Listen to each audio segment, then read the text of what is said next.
One Louisville Metro Council member is making sure sexual assault victims' voices are heard. Today, Metro Council member Cassie Chambers Armstrong filed an ordinance to restrict non-disclosure agreements that cover up workplace misconduct. This would impact businesses that receive Metro Louisville funding.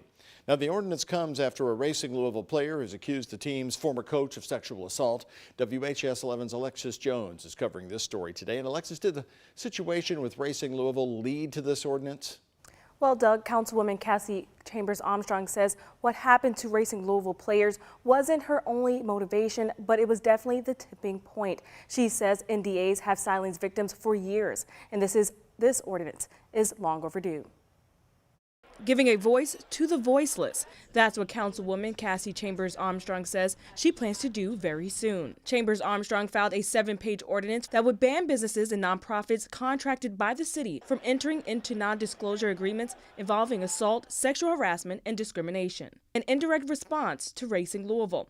Former head coach Christy Hawley was accused of sexual assault by a player. Players say they signed NDAs so they couldn't speak out about the mistreatment. The legislation would protect survivors' identities while revealing predators. Also targets businesses like Racing Louisville that get at least $50,000 from the city. If a business violates the ordinance, it will have to pay back 10% of the money it received.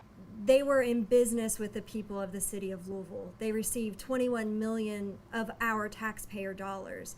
And that money then helped silence survivors of sexual assault, sexual harassment, and perpetuate this ongoing culture of silence and creating a hostile workplace. And so, it shouldn't have happened, and we need to make sure it doesn't happen again, and that's what this ordinance is all about. And Chambers Armstrong says the ordinance will go into effect 6 months after it is approved. She hopes it will be on a committee by next week. In the studio, Alexis Jones, WHS 11, on your side.